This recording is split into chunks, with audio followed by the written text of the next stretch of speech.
Well, hi everyone, and welcome to class number 2 of Virtual Reality 201 here at FX PhD. And today what we're going to do is introduce the creative that we're going to be executing for the duration of the term, starting out with the shoot next week and then following it into post and distribution. Before we get to that, just want to again welcome Scott. Thanks for joining us. Sure. And Alex, thanks for helping out with the course. My pleasure. It's cool because you've been doing a lot of work related to VR, so we're happy to rely on you for this. What we're going to do today is talk about what we're going to do, and part of that involves us, but part of that will hopefully involve you to help contribute to this overall project that we're creating that we won't necessarily be finishing this term, but at the end of the term, after all of you submit it, we hope to have a really nice showcase piece that we can actually put on the front page of FX PhD, maybe pimp it a bit over at Effects Guide. So we really hope you'll take part in this. So let's go ahead and kind of walk through that creative. And what we did here is I tried to approach something what I thought like an ad agency creative would come to me with, okay? We got this idea that we want to do, and I've done some frames and things like that. And so that's kind of the approach that I took in doing these frames, knowing that they weren't quite right. But if we take a look at these, and we've handed these out as part of the course, I'm basically going to start out with me talking, introducing this piece, saying I'm John Montgomery, one of the co-founders, blah, blah, blah. And this is a really cool VR piece. Now I'm going to be holding a soccer ball. And like the American that I am, I'm going to be actually throwing that soccer ball instead of kicking it to myself across over our heads in VR, and I'm going to catch it on the other side and actually continue my intro. And basically what I'm going to do is I'm going to talk about all our members all around the world, and that we've created this piece that will actually link all these various pieces that our members do. So the idea will be, I'll then take the ball and then throw it back over the camera to someone to be determined, and that's one of you. And hopefully it will be maybe someone in Paris standing in front of the Eiffel Tower, maybe someone in front of the Taj Mahal or Big Ben or something like that. And what will happen is you'll catch the ball and then say something about yourself and then toss the ball back to someone else, another member of FX PhD. So again, it's me introducing, I toss the ball to myself on the other side of the camera, talk a little bit more, throw the ball to someone, they talk, throw the ball to someone else, and that's our piece. So, what challenges come to mind right off the bat in taking a look at this? Well, I think the first challenges I'd look at would be creatively how you've got this great opportunity, I think, to show all these different environments, and that's what's really fun about the piece is getting to be in a 360 space in London, in France, in LA, New York, wherever. The challenge, I think, one of the challenges will be how are we going to transition between all those environments once you get into post. If this were a 2D spot, I think we'd probably try to like bury a transition somewhere in the motion blur of a nice whip pan to the other person catching the ball, or we would just have a hard cut. You can cut in VR, but it's a little disconcerting. Right. So probably some experimentation once you've shot some footage in terms of how do you want to get from point A to point B, so to speak. Right. How are you going to handle changing that environment? In considering those environments, though, we'll talk about that. How similar do those various environments do you feel need to be? For instance, things like people are maybe going to be using different camera rigs, but what about camera height and framing and horizon? What are we going to run into? Well, I think it's best if you level out your camera system, and it's best if we decide on or work out a height so everybody's on the same page with that. So as we cut, and also have everybody a set distance away, to try to have it as consistent as possible. Obviously, this is a tutorial example, so we're not going to be super crazy about it. We want it to be a fun piece, I think, for the students, but just having some consistency there is going to be important. Well, I think one of the things that we talked about last week in the class or just amongst ourselves that would be really helpful is taking a look at these boards, which are certainly not lat longs or spherical images. They're traditional HD style frames, but kind of figuring out what we would actually get into when filming this. And I think that this little rig here, the Ricoh Theta, is actually it's great for stills, but I think it actually really is fantastic for actually visualizing what we're going to do. So what it is, I actually ended up taking a couple tests with Jeff Huser that I've got fired up here on the computer. And what I did is actually set myself up about 5 feet from the camera, 10 feet from the camera, and then 15 feet from the camera, and just basically tossed the ball over the center of the camera, which is kind of what we're thinking of doing, just to kind of see what that feeling was. So I looked at these videos, and immediately I think, Alex, I told you, man, you know what? 5 and 10, that's what we want to do, because 15 just seems way too far away. Right, the subject seems small in frame. Incredibly small. If we look at the videos as they're shown here in the 360 viewer, which you would get online. Well, because everything that we're shooting is pretty much with fisheye or with very wide lenses, so you kind of have to start getting into that mode of seeing things that way. Well, and understanding though that how you see it on the computer screen is not necessarily how you're ultimately going to be viewing it. And as you mentioned, when we look at it 15 feet there, it does seem very small. But to accurately simulate where your field of view is going to be, either you can pick the laptop up and press it against your face, or we could put the videos on a Gear or an Oculus or something like that to get a better idea of what it should look like. And I will reenact my enactment of the 5-foot version where I turned around and looked at myself and was like, whoa, I am really close to the camera. Very, So very it was close. very Well, good. and all of that kind of demonstrates the need to do the test and to figure out the specific headsets that you're going for. Is it going to be online? Is it going to be on a headset? Which particular one? Because right now most of these are like 90 to 110 degrees, although they're looking at making much wider viewpoints. So that could change in the future. So you need to kind of consider that and try to test out through the pipeline, or at least enough so that you're verifying, you know, the size and frame that you want to get. Yeah, so that was actually, again, a really useful tool for figuring that out. The other thing that actually helped figure out, and I think and kind of sold home a couple things, and that's, I think that what's going to be important is, even though we're creating a 360 environment, framing, or at least setup of your shot is important. And number 2, ball toss. Yeah, I think that overhead is nice. I think it's probably gives us our easiest method for getting the ball for a close camera, if that's what we want to do. Especially if we're going to have a situation where a lot of different people shoot these vignettes and then trying to combine them together. Trying to sort of go alongside the camera would probably be a harder pickup. And then in terms of like technical hurdles, and not that we ever want to let technical hurdles really drive our creative, so to speak, but one thing to consider is that if the ball is against sky, that's generally going to be a more forgiving transition or crossing of stitch lines when it's mostly nondescript sky behind it that is well far behind it, as opposed to dealing with like parallax issues of a ball traveling and then potentially like varying layers of depth behind the ball. And what about framing? What about the thought about setting up framing? Well, what we've talked about, you know, obviously with VR, you're seeing 360, so you don't have the typical framing that you would on a narrative film.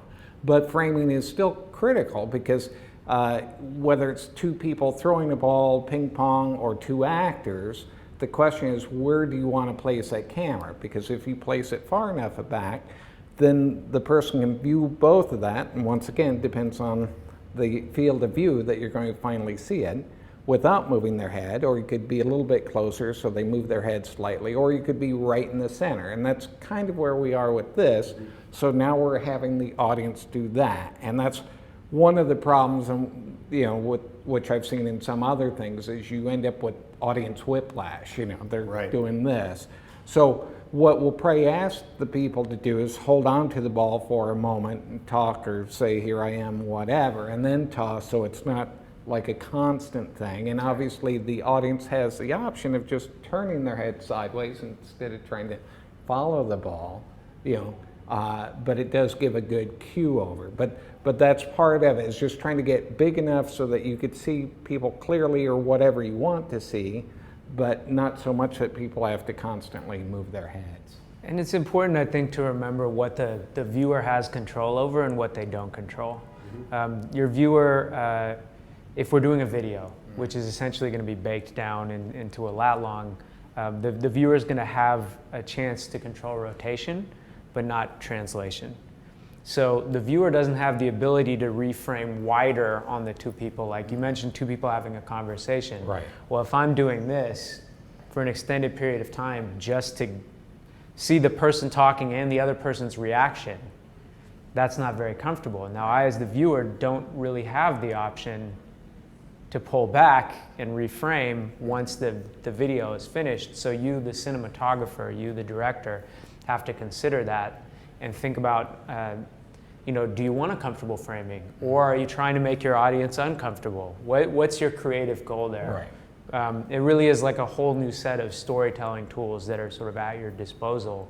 But you have to consider they can't move, you can move. Right. And then they're essentially on rails with the ability to look around. Well, and which brings up an interesting point for the creative, especially a narrative type of thing. If I bring in a character from the side and he starts talking, especially if we have the spatialized sound, now that's a surprise. And obviously we're starting to see a lot of horror type of things in this genre. But likewise, you have comedy where it's based on surprise, but if somebody's already looked over here, they might see the guy creeping up with the pie or something, So it's an interesting mix, and certainly from a storytelling telling standpoint, we're still trying to figure out, okay, what's the best way to tell all these stories. But with this project, obviously we're looking at the basics of framing, but as we make longer pieces, more edits and things, we have to kind of consider all those things. And once again, something like the Theta becomes very useful for trying out ideas and very quickly and easily. Something that the sort of heat maps show, when you're tracking what people are looking at in VR, is that people who are maybe in our line of work tend to look all over because they know they're supposed to. And also, in my case, I just want to see how good it is. So I start to look for the errors, especially in live action. But your average person who puts it on a lot of times has to be told that they can look all around. So something to consider is if it were live theater or a concert or a sporting event or whatever it was, you'd position yourself as a viewer somewhere where you could see most of the action without having to turn around too much. You'd want to reserve those moments for when they made sense, to draw everyone's attention over here and draw everyone's attention back. But it's a creative decision. And it can be used however you want it to be. I think for this piece with the ball, it makes sense to have a little bit of that back and forth at key moments because, again, we do need some mechanism for getting around the world, so to speak. So having some impetus to look behind us or look forward so that we have some way to transition would be helpful. Yeah, and I think in the opening sequence, what will help is, number one, I'll be speaking, so you'll not only have the ball, but you'll also have me to cause them to turn. And then, so hopefully, the second time that I throw the ball, they'll actually hopefully understand the gag a bit more. The ball toss was also an interesting thing if you look at this video. If you take a look at the first one I did, I actually threw the ball in several different locations. I think you had a reaction where you go, whoa, I think on one of them close to the camera. But the reality is, that was another thing about the ball toss and the depth and how far I was from the camera.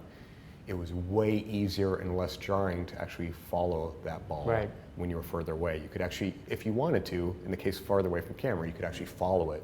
It's a slower arc at that. Right, you could actually track the ball from one hand to the other, as opposed to where the 5-foot one, it's in the other person's hands and you probably missed it. And many people, we were showing this, holding this, many people will have this with mounted on their head. And you can actually turn your head faster when it's mounted. If you're using cardboard or something else, your hands on it actually also further slow the speed at which you can actually turn. So that's another consideration in that ball toss. Well, although the cardboards are not as responsive as something like the Gear and the Oculus.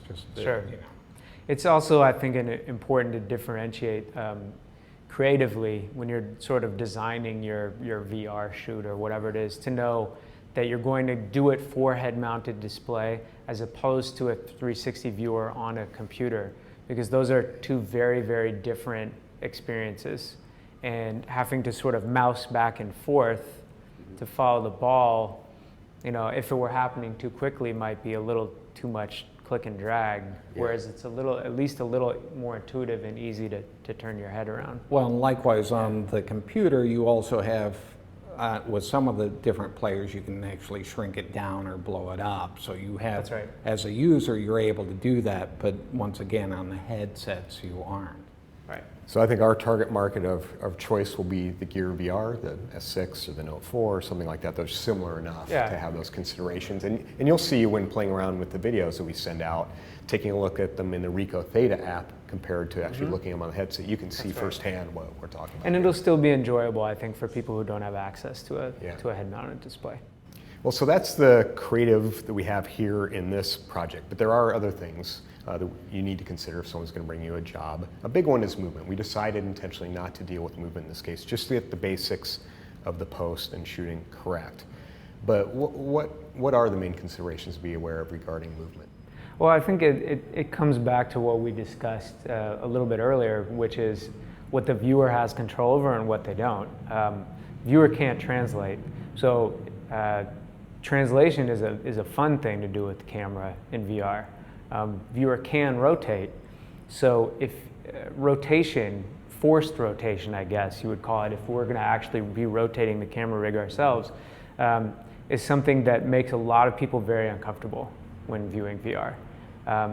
Most people can deal with an amount of translation because we're used to an experience where you sit and you feel like you're moving back and forth, whether you're watching, or playing first-person video game or doing whatever it is that you're doing. But if you have a lot of rotation that the viewer doesn't control, especially small micro adjustment rotation, that's the type of thing that tends to make people pretty ill. Because if I'm sitting perfectly still on the headset, but my world is constantly doing this, that's... It's like you have vertigo at that point because you're seeing this world move in front of you. And the 360 is certainly a different experience than just going into a movie theater and sitting up close to the screen. So. Yeah, I mean, I think you see people right now experimenting in the space, sort of finding out what feels right. Some people are intentionally pushing it far enough to make people sick on purpose, just to see, what they can do with that from a creative standpoint, which is, I think, great. But your brain, when you start out, you might want to start with slower, controlled, constant direction movement, because that's easier for most people to take. If you have a lot of little micro adjustments and little micro rotations, it's almost like your brain can't quite keep up to process those out or to accept the fact that you are moving even though you don't feel it. That's why a lot of VR experiences that they do with road shows now, if they're promoting a film and they have a VR experience, they'll have one of those 4D chairs to give you a little jolt when there's movement, because then just even like a little bit of a micro movement, like a ride film, is enough to tell your brain you're moving and make it feel okay. But for the purposes of me just sitting in the chair wearing one of these, I really want to eliminate as much little movement as possible that seems like it should be coming from the viewer rather than the camera. Yeah, right? I'm actually very susceptible to it. I actually watch the Extreme Action GoPro VR clips exclusively on YouTube VR and on the desktop, as opposed to actually watching in the headset, and that's an extreme example. Well, any of that handheld type of motion, and once again, I've seen that type of stuff done, and you want to avoid that where the horizon line's doing this type of stuff and bouncing all over. For a lot of experience, I mean, if you can do it from a static position, then that's going to cover everybody. And as you start moving it more and more, then you're going to have, and that's the thing, so Oculus and some of the other stores now for the VR, they have kind of a rating system about how comfortable this is for you. Yeah.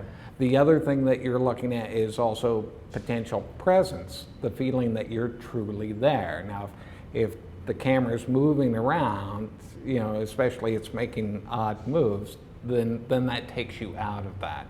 Whereas if you're sitting down, and that also becomes an issue. If I want to make it feel like I'm really there, then I've got to think, okay, is the audience member going to be sitting down viewing this on a headset? Are they going to be standing up? What is my height? If I set it at 9 feet, then I'm not going to get the same experience as if I'm sitting down. So all of those things, when you're looking at VR experiences, you've got to kind of think about all of those that you wouldn't normally with the traditional film, obviously.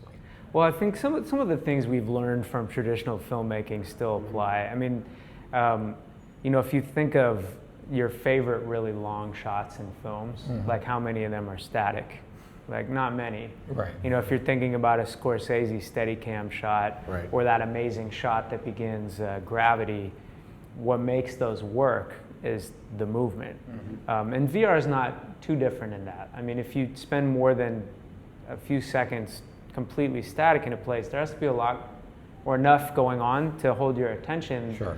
that you don't want to cut. Because in your average film these days, I feel if you're on a static shot, people are cutting every 3 seconds or less. Right. Right? Right. So it's kind of a similar rule of thumb. You want something to happen that forces the viewer to either look somewhere else so that they're changing perspective on their own, or you want to be moving the camera around to create a little bit more life and interest. Right. And part of that depends on, once again, what you're trying to do. If you're putting somebody in Times Square and their whole thing is just to look around, then at that point you probably want to just keep it static. And if it's just trying to figure out the edit process and make sure that it's a comfortable experience, but it's telling the story. And I think with our case, that's a good example because hopefully in our case, what's happening is we're going to some really interesting locations Right. where is a static camera, but you're going to want people to kind of look around. Where am I now? What am I seeing? And we need to find that sweet spot to talk about, Right. Before a shoot. Well, we of finding essentially out- are cutting, right? Yeah, we are Yeah. cutting. Yeah, and, is it 15 seconds where people's attention? Okay, I want to go to the next scene now. I'm tired of this. Right. What are we going to do? Well, and that's the thing, when you make the cuts right now, people want to look around a little bit. And so it's just like especially if you're dealing with stereo, obviously you slow down your cuts typically with stereo movies, and so you would do something similar with VR so that people can get, where am I now type of thing, especially if you made a big jump, then they Right. tend to glance around at least once they've used to the concept of looking around. Well, okay, so taking back to our shoot, let's just recap with some of the main things that I think we've touched on. They're the things that we're going to consider. Number one, framing, at least when you're filming the scene, photographing the scene, that is going to be important. You're going to want to have that person front and center. For the ball toss, we're going to want to have it tossed right over the camera for that reason. So it will give us purposes for matching if we have to even move the ball or something weird. And hopefully we won't hit the Yes. rig. Yeah. Well, Hit the rig. and I guess the other thing to mention, in post, we can actually rotate exactly where we start on. So if we wanted to rotate and have two people on 180 this way versus that way, we can do that. Yes. I mean, then that brings up other post issues. Yeah. But it's an interesting thing that you can reframe horizontally in the post process. Yes, you can. Right.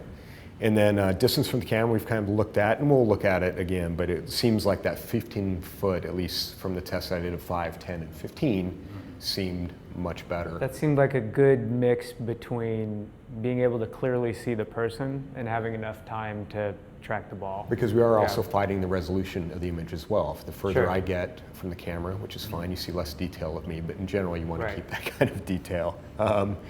The other thing, camera height. I did a test where initially I actually put it at my eye level, which I actually feel like selfishly it's my height. That's what I want to experience in the world, and that seemed to work pretty well because when I moved that camera up even a foot, I was kind of towering over myself and Jeff in that scene. So that's important. So we'll make sure that So we that lock was a camera standing height. height. Yeah, standing height. So we want to make sure we lock the Just camera. again, a creative choice for people to make, right? Right. I mean, the same as with stereo. People have always, like in Alice in Wonderland, they play with the interocular or the interaxial separation so that if it's Alice's POV when she's huge, they might move the cameras very far apart, which has the tendency to sort of miniaturize what she's looking at. And if she's really small and it's her POV, they would move them very close together to have the opposite effect. Right.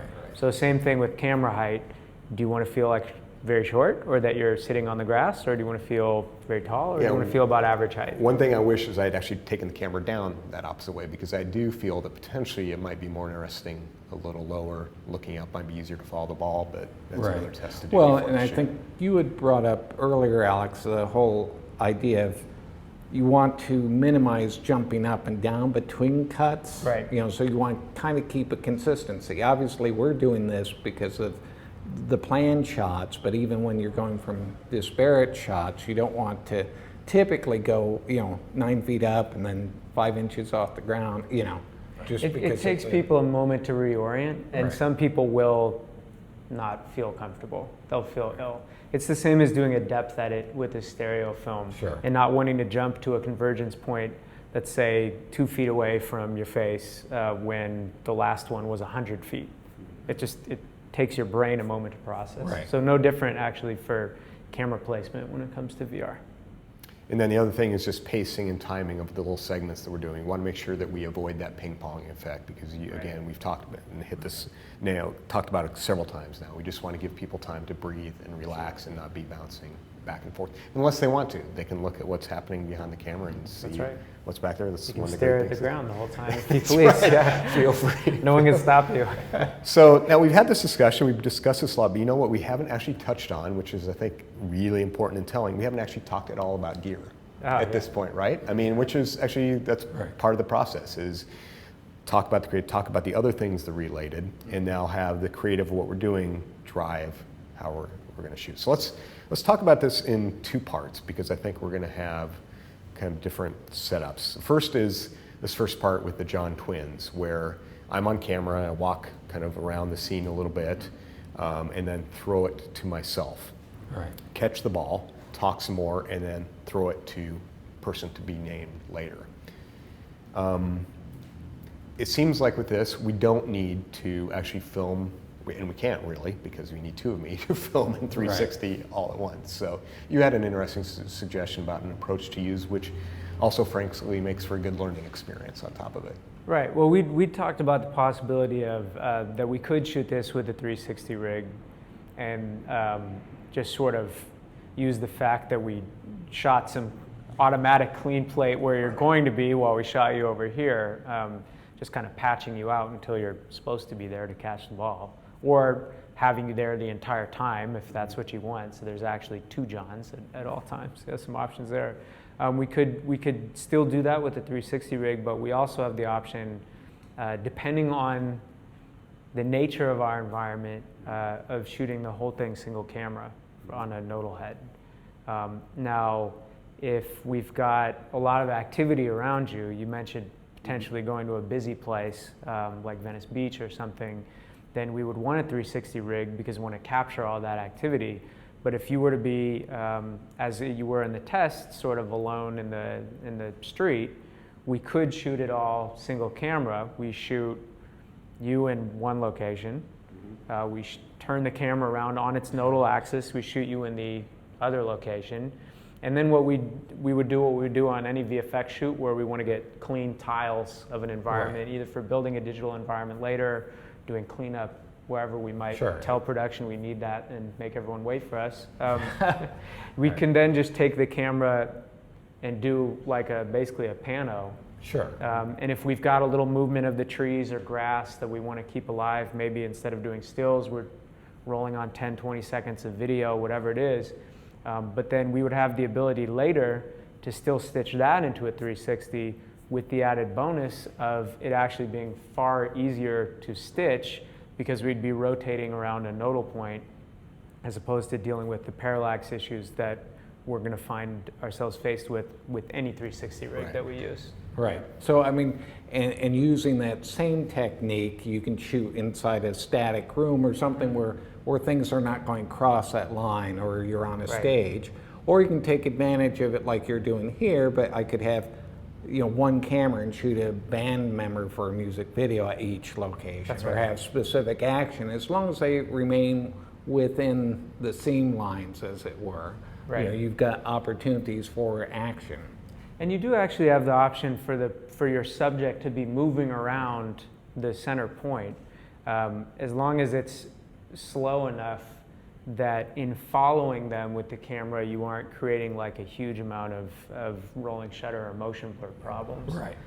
Because you do have the ability later on, if you do a match move, which on a nodal move should be fairly simple, you could almost just do it as 2D track, then you do have the ability to stabilize that out later and reproject it inside the sphere and essentially get someone walking around the center point in 360, all filmed with single camera.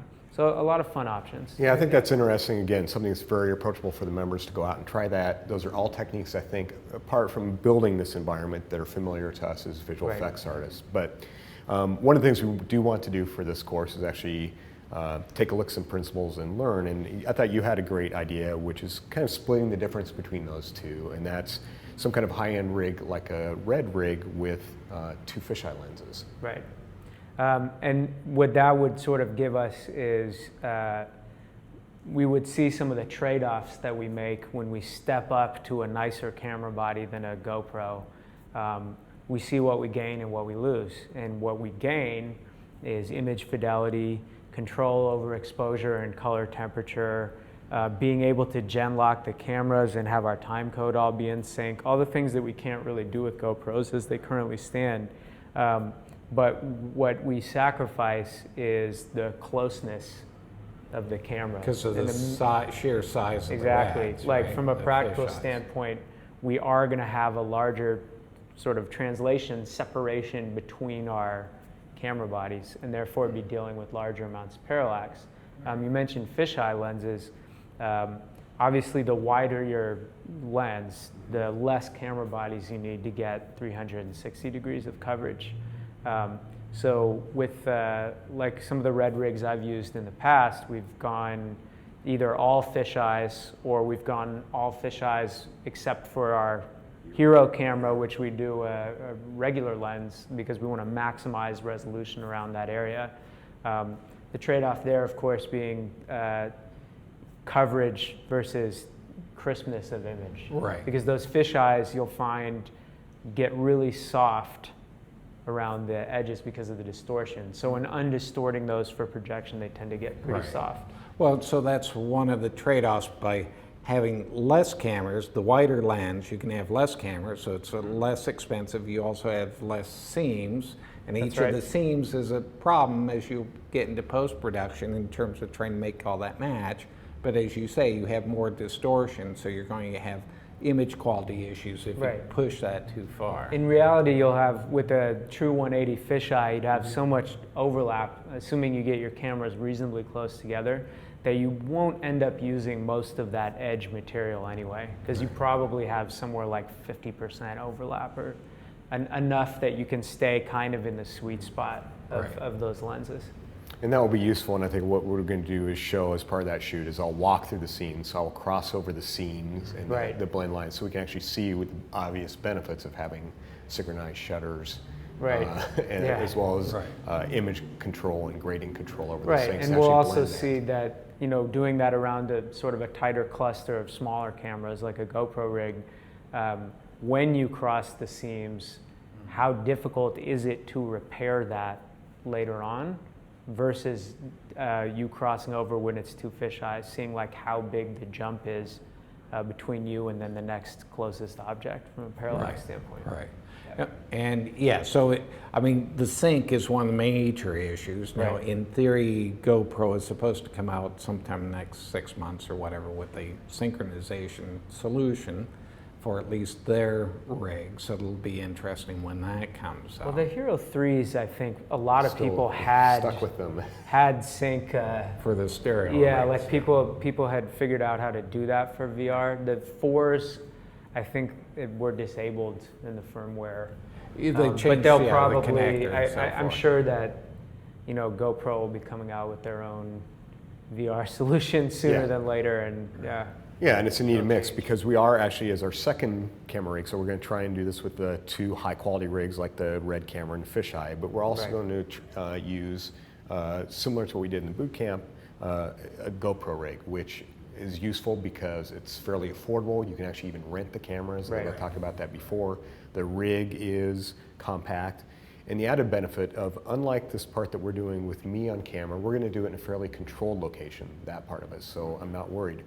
But I would really like to have people do it in a busy location, at the Eiffel Tower, at Big Ben, or like I said, on Venice Beach. And in that case, you do need to capture all that at once, or you should capture all that at once. There's a lot of cleanup to do, but likely that's easier than going and cutting everyone out. And well, you can do it with one person or two people because it's light, it's small, it's battery powered, it records on board, it even records sound. No permit. Yeah, you can sort of get in, get out. Whereas a higher end solution might require a camera assistant or assistants, plural, DIT, so that you could actually the complexity view the image. Start growing It starts to jump up a bit. The other thing to consider for people is that there are, we haven't really talked about it, but there are a lot of other compact solutions besides GoPros that offer Genlock and sync and control over exposure and color temperature and all that stuff. But they're just not, they're a lot more expensive and less readily accessible for a purpose like this. Right. Well, I know that with the new Blackmagic micro cameras and things, those are a possibility, but then they're only 16:9 type of framing, so you need more cameras to cover. So there's no perfect solution right now. I mean, they're not even shipping, so we can't actually ship. But probably not. I mean, one thing even with the GoPros that I've done is, even if you just have one GoPro at home and you're going to rent the rest for the shoot, you can shoot once again just like the single camera, put it in, roll off. If you're in a room, just move it around to each position, photograph it, and assemble it. And then the other thing that's just kind of a combination of that, if you're shooting narrative film and you need the crew behind you or doing something like that, it's possible you don't record it. You do go ahead and shoot it separately and patch that in so that you can deal with practical lights or the crew or other types of rigs. So it's a combination process. Just remembering, of course, that if you've got practical lights and you're moving them, that it won't necessarily stitch up later because your lighting will be changed. Yeah. Well, again, it's good. I think this discussion has been really useful. Again, taking a look at the creative, trying to figure out within the realm of the course, because we are, in fairness, trying to teach things here and show different applications. But we're trying to make sensible decisions on the equipment based upon what we're doing, as well as make it approachable for all of you out there to try and do this. Because again, there's a big difference. If you have a camera, if you have access to a Nodal Ninja, you can actually contribute to part of this project if you set it up right. And you're going to learn a lot of stuff about doing VR. So I think it's going to be a great example and hopefully a great showpiece to kind of show off member locations for all around the world. Well, guys, thank you so much for taking the time to chat for this class.